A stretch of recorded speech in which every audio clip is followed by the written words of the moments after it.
king high flop, and that is Steve O'Dwyer big time. Out flops the tens. I think just betting top pair here is pretty conventional. There's a chance that some of our smaller king X doesn't mind checking here on occasion. Just for balance, you want to have some checks with your top pairs, but it is under the gun versus big blind, which is quite a specific dynamic, and I think the bet is going to be much more frequent. As a range, I should say.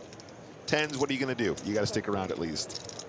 I thought he was going to get the immediate fold from tens, but nope. The standard play is to see at least one more card, and that card is favorable to tens. Steve O'Dwyer turns two pair. This is pretty much the go, go, go card, in my opinion.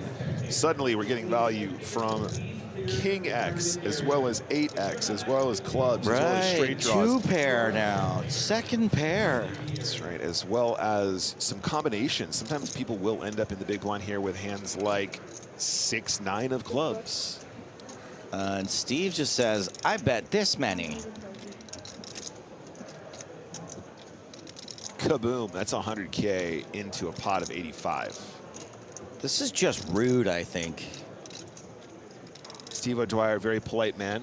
Just rude. But incredibly rude on the tables. He just says, oh, here. Billick is wearing a Christmas-themed hoodie. Not hoodie, sweatshirt.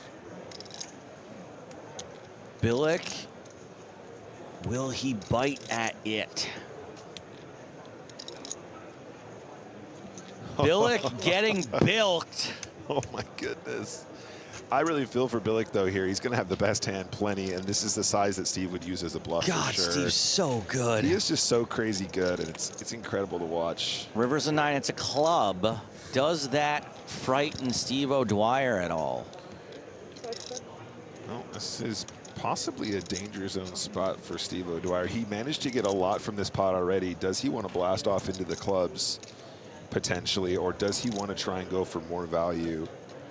Would my opponent really call 100K on the turn with clubs, get there in what might be a very obvious fashion, and then just check?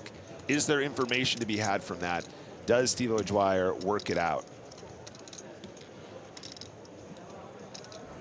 I would argue after you've called 100K, you'd be so scared that your opponent was unwilling to continue barreling that you'd feel like you had to make the move yourself. You'd have to lead into the player showing strength on flop and turn. Steve does in fact fear clubs, but will rake this pot regardless.